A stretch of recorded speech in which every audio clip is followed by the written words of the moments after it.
Bang Habibur Rahman sebenarnya sudah siap pegang mic Bang Habibur Rahman. Tapi boleh kita ke Mas Adi dikit aja ya Bang Habibur Rahman. Ke Mas Adi dikit Bang Habibur Rahman. Mas Adi apakah sepakat jangan dijuluki ini kabinet gemoy. Tapi istilah Mas Dedo kita ada apa? Kabinet yang fokus.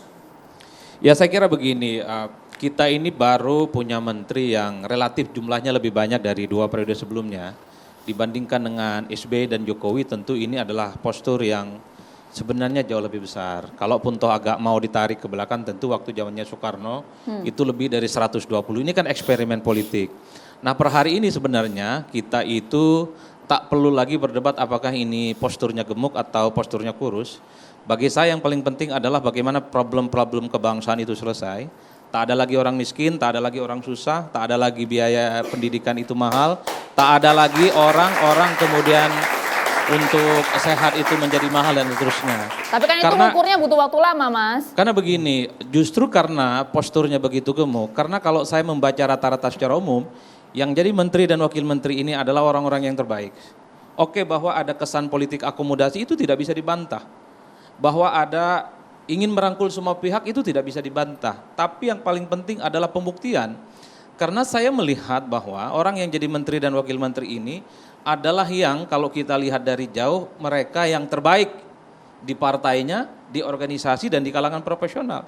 Kalau kita cek satu persatu yang jadi menteri, mereka itu adalah ketua umum partai, wakil ketua umum partai, sekjen partai dan seterusnya. Ini adalah elit-elit kunci yang saya kira minimal sudah teruji di partainya. Artinya partai-partai yang saat ini terutama partai yang lolos ke parlemen, mereka kan sudah melakukan sebuah uji bagaimana mereka itu bisa menunjukkan satu kemampuan secara teknis dan politis. Begitupun misalnya kalau kita cek dari kalangan ormas, itu adalah 2 ormas besar, sekjen orang nomor 2 itu jadi menteri. Prof. Abdul Muhdi, kemudian Gus Ipul, saya kira orang-orang penting. Mic-nya lebih dekat boleh Mas? Begitupun dengan kalangan-kalangan profesional. Kita bisa cek semuanya adalah orang yang terbaik. Yang ingin saya katakan adalah ketika koalisinya besar, ketika orang-orang terbaik di partai, di profesional, organisasi itu adalah yang terbaik yang didelegasikan untuk mengakselerasi semua visi misi dan janji Prabowo dan Gibran, maka untuk 4 tahun, 5 tahun ke depan tak ada lagi orang susah, tak ada lagi orang miskin, tak ada lagi persoalan-persoalan kebangsaan. Jadi pertaruhannya adalah bagaimana kinerja itu menjadi konkret dan nyata, Mas. Apalagi support sistem politiknya per hari ini ada kecenderungan semua partai politik itu mendukung sekalipun tidak menjadi bagian di parlemen. PDIP menyatakan mendukung sepenuhnya Prabowo, nggak tahu Gibran disebut atau tidak, mestinya disebut Gibran. Mendukung Prabowo dan Gibran sekalipun per hari ini tidak ada kadernya yang jadi menteri. Begitupun dengan Nasdem. Saya kira sebagai sebuah support politik ke depan, semua kebijakan politik Prabowo dan Gibran tidak akan ada resistensi, tidak akan ada penolakan, tidak akan ada orang yang kemudian protes. Oleh karena itu di tengah begitu banyak instrumen dan kekuatan politik berkumpul, diakumulasi oleh Prabowo, maka saatnya lah ke depan. Tak ada lagi cerita bahwa persoalan-persoalan yang kemudian belakangan ini sering kita dengar, itu tidak ada lagi terjadi di kita. Harapan terbesar kita minimal yang belum pernah dilakukan oleh 2 presiden sebelumnya adalah kemandirian pangan. Penting, Mas, ini tentu untuk mensuplai bagaimana makan bergizi gratis itu bisa tuntas dan setuntas-tuntasnya. Kalau makan gizi gratis ini bisa berjalan dengan efektif, bisa bekerja dengan cepat. Saya termasuk yang meyakini akan terjadi siklus ekonomi yang bergerak di tingkat lokal. Bisa bayangkan ada 30-40 ribu titik makan gizi gratis di seluruh Indonesia. Setiap satu titik dapur itu butuh 5.000 orang atau sampai 20.000 orang. Itu kan secara tidak langsung kebutuhan dan gerak ekonomi kita itu akan mantap dan terorganisir dengan baik. Ini secara teori, ini keinginannya. Oleh karena itu ketika kita punya menteri, wakil menteri, dukungan politik yang berlimpah, disitulah saya ingin mengatakan. Jadi ke depan tak ada cerita menteri ini tidak bisa mewujudkan semua keinginan Prabowo dan Gibran. Kalau tidak sanggup, saatnya untuk diganti. Saya kira banyak orang baik di negara ini bisa bekerja cepat, bisa mewujudkan semua misi. Saya kira di situ aja Bang, perdebatannya. Ya, langsung Bang Habib, apakah kemudian kita bisa memastikan 109 nama yang kemarin dilantik oleh Pak Prabowo ini bisa mewujudkan cita-cita Pak Prabowo untuk kemudian membuat Indonesia adil, makmur, sejahtera, tidak ada orang susah, tidak ada orang miskin? Itu gampang dijawab, tapi yang penting perlu saya sampaikan dulu ya adalah bahwa apa yang dilakukan Pak Prabowo dengan pemfokusan ini merupakan penyerapan dan implementasi dari yang namanya aspirasi publik. Kami ya, saya 5 tahun di DPR, apa yang disampaikan dan diwujudkan sekarang, apa yang dievaluasi di dalam 5 tahun tersebut, misalnya terkait kementerian yang terlalu gemuk. Justru sebelum ini kementerian-kementerian terlalu gemuk. Kemenkumham, Kementerian Hukum dan HAM, orang tuh lupa HAM-nya. Orang tahu ya Kementerian Hukum, selama 5 tahun hampir nggak pernah ada isu-isu HAM yang dibahas serius dalam setiap raker. Karena terlalu banyak fungsinya dan di situ ada mungkin 6 sampai 7 direktorat jenderal yang tidak ada relate satu sama lain. Misalnya Direktorat Jenderal Administrasi Hukum Umum. Itu terkait pengesahan badan hukum, parpol, organisasi, PT dengan Direktorat Jenderal Pemasyarakatan. Jauh sekali itu. Direktorat Jenderal Peraturan Perundang-undangan dengan Direktorat Jenderal Imigrasi. Itu jauh sekali lagi. Apalagi Direktorat Jenderal HAM di ujung sana. Bahkan disebut pun jarang dalam setiap raker. Begitu juga Kementerian PUPR dan lain sebagainya. Karakteristik persoalannya kurang lebih sama. Itu menjadi perbincangan, menjadi keluhan, menjadi evaluasi dalam setiap raker-raker di DPR, ya. Nah, karenanya ketika ya keluhan tersebut diakomodir, ya, ini bukan datang dari langit. Tadi ada juga di acara yang lain mengatakan partisipasi publiknya gimana? Lah ini hasil dari penyerapan partisipasi publik selama 5 tahun lebih, ya kan? Nah, kalau kita bicara orang per orang, ya sudah sangat paham kita bahwa itu adalah orang-orang yang matang di masing-masing bidang, orang yang punya pengalaman di bidang pengawasan. Kita sebut nama, misalnya Pak Yandri, ya, beliau sangat paham tupoksinya di komisi di DPR selama ini, karena kita kan di bidang pengawasan kita tahu sekali sektor-sektor mana yang perlu diperbaiki. Begitu juga siapa lagi, Christina Aryani, kemudian siapa Roro. Ya kan ya, itu orang-orang yang ngerti sekali karena di bidang pengawasan mereka sangat kritis dalam membedah persoalan mitra-mitranya di DPR. Giring Ganesa, Bang. Giring Ganesa. Ya kan dia paham sekali gitu loh persoalan-persoalan di bidang yang diberikan tugas kepada dia. Sehingga ya saya hakul yakin orang-orang tersebut bukan sekedar pasang nama, ya kan ya, tapi orang yang punya kapasitas untuk mengemban tugas yang diberikan oleh Pak Prabowo. Jadi bukan semata akomodatif di awal saja kita lihat cek Jadi ombak yang kerjanya benar lanjut. Brother, kita ini cara berpikirnya harus kita tinggalkan cara berpikir yang terkotak-kotak. Ya kan ya, mengakomodir kita stigma sebagai cara berpikir yang jelek. Kita pertentangkan dengan cara berpikir kita ingin membangun kabinet yang kuat. Enggak begitu cara kita berbangsa dan bernegara. Ya. Dua-duanya bisa kita lakukan dengan tone yang positif. Mengakomodir itu bukan tone negatif kalau bagi kita bangsa Timur. Kita selalu mengakomodir dengan sesama anak bangsa, ya kan ya, merangkul dengan sesama anak bangsa. Itu bukan sesuatu yang negatif, tetapi dengan semangat profesionalisme, dengan semangat orang-orang yang ditempatkan itu adalah orang-orang yang berkualitas.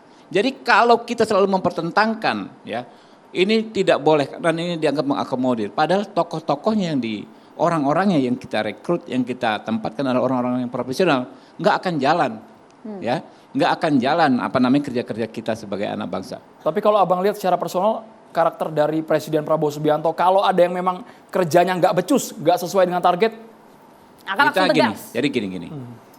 Kita juga jangan membangun ketakutan-ketakutan seperti itu. Bukan ketakutan sih Bang. Kita saling nakut-nakuti, saling ancam-mengancam. Yang seperti itu siapapun presidennya pasti tahu kok. Okay. Apakah Pak Prabowo, apakah presiden-presiden sebelumnya, kalau tidak perform kan tanggung jawab tertinggi ada di beliau. Presiden, ya. Hak beliau, hak prerogatif, itu aturan konstitusi. Jadi nggak perlu kita takut-takuti menteri kalau kerja nggak becus, sekian hari kamu pasti nggak perlu. Dia udah tahu sendiri. Sudah tahu sendiri, ini bukan anak kecil lagi, Pak. Ini tokoh-tokoh ya yang punya karakteristik dan lain sebagainya ya, sudah paham tupoksinya, sudah paham resiko kerjanya, gitu loh. Oke, Prof, itu sepakatkah Anda, Prof, bahwa yang ditempatkan saat ini memang sudahlah orang-orang yang profesional di bidangnya dan ini bukan politik akomodatif? Iya, jadi begini, ini termasuk mahasiswa yang hadir di sini ya.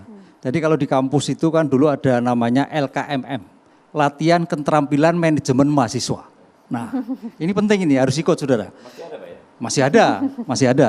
Lah, dalam hal Pak Prabowo, Gibran, ini adalah bagian pilihan suatu gaya kepemimpinan. gaya kepemimpinan yang adaptif, suportif, dan responsif. Sebab Pak Prabowo ini memang lama di militer, tapi juga punya politik. Perpaduan inilah yang saya kira menjadikan suatu politik sekarang kabinet dalam arti penting tafsir gemuk boleh. Tafsir yang lain spesifik, fokus bisa. Tergantung pilihan yang mana. Kalau menurut saya itu adalah pilihan fokus dari suatu kementerian. Karena apa? Contoh bidang hukum. Bidang hukum sekarang sudah dipisah. Hukum, kemudian imigrasi, kemudian terkait dengan HAM kaitannya dengan LP. Ini suatu yang sejak dulu masalah hukum itu juga problem menghendaki tuntutan zaman. Contoh sekarang misalkan, kapan undang-undang perampasan aset hadir? Kapan undang-undang pembuktian terbalik hadir? Ini harus difasilitasi. LP demikian juga. Sejak dulu namanya LP itu adalah over capacity. Salahnya di mana? Apakah karena kita salahnya itu terus memidana orang? Apakah tidak ada alternatif? Sekarang sudah ada alternatif restoratif justice. Ini saya kira suatu terobosan-terobosan baru, jadi jangan sampai negara itu menjadi beban.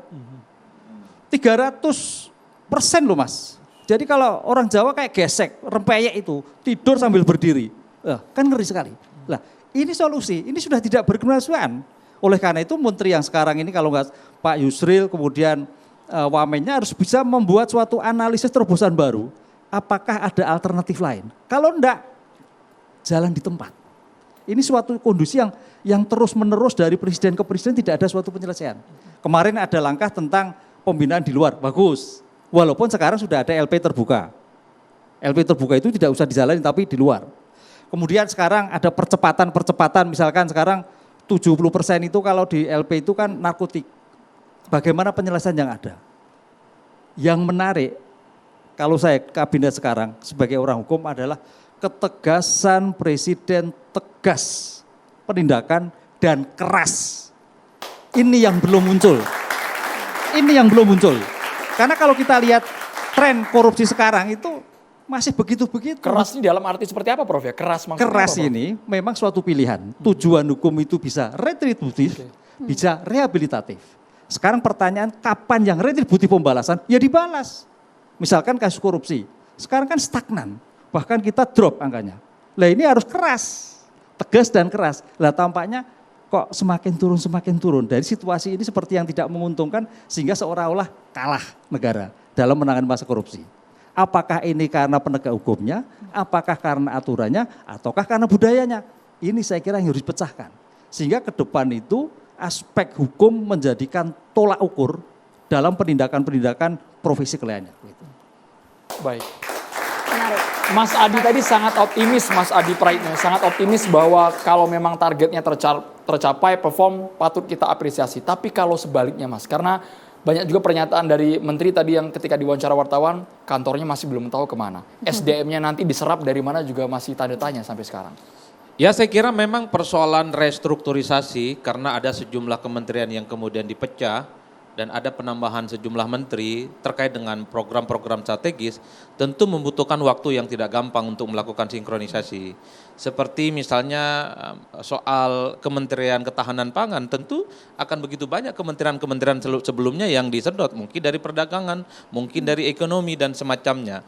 Nah secara prinsip sebenarnya ini pesta sudah selesai. Pelantikan presiden dan wakil presiden sudah selesai. Menteri dan wakil menteri sudah selesai dilantik. Kepala badan sudah dilantik. Saatnya pembuktian bahwa dengan begitu banyak jumlah menteri, wakil menteri, utusan khusus, kepala badan, ini mampu menjawab semua persoalan-persoalan serius kebangsaan kita. Saya masih mengingat satu persatu pernyataan Prabowo Subianto saat pelantikan waktu itu. Prabowo mengatakan, kita jangan terlampau terlena dengan angka-angka. Kita juga jangan terlampau terlena dengan Indonesia hanya karena masuk G20. Jangan terlampau terlena dengan hal-hal yang sifatnya Indonesia disebut sebagai ekonomi 16 dunia terbaik dan seterusnya dan seterusnya. Kata Pak Prabowo, bukankah kita masih merasakan kemiskinan, keterbelakangan, stunting dan seterusnya itu menjadi serius untuk dipenuhi. Nah dalam konteks itulah Prabowo ingin membuka mata semua orang bahwa kita itu per hari ini masih mengalami persoalan-persoalan yang cukup akut. terkait dengan pendidikan yang mahal. Begitu banyak misalnya persoalan-persoalan kesehatan, orang sakit tapi ke puskesmas kemudian terlantar gara-gara BPJS. Hal-hal yang sifatnya diulang dan harapan terbesarnya di kabinet yang baru, entah itu gemoy, entah itu gemulai dan seterusnya, tunjukkan bahwa persoalan kebangsaan kita itu selesai. Saatnya menteri, wakil menteri dan kepala badan ini menjelaskan kepada seluruh rakyat Indonesia bahwa gemuk itu, bahwa obesitas itu adalah biang penyakit, tapi obesitas itu adalah sakit. Kung Fu Panda itu adalah contoh yang baik. Posturnya besar, tapi tinju tendangannya sangat lincah.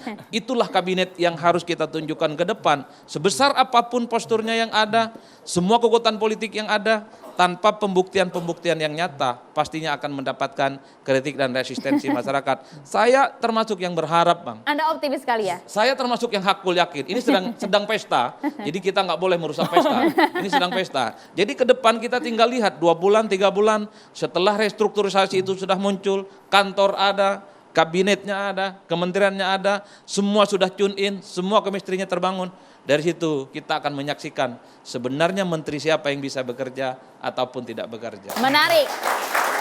Bung Slamet, apakah kemudian Anda juga termasuk salah satu yang sepakat bahwa nanti orang-orang yang kemudian berada di kabinet merah putih ini akan selincah Kung Fu Panda? Dijamin nanti, usai jeda saat lagi.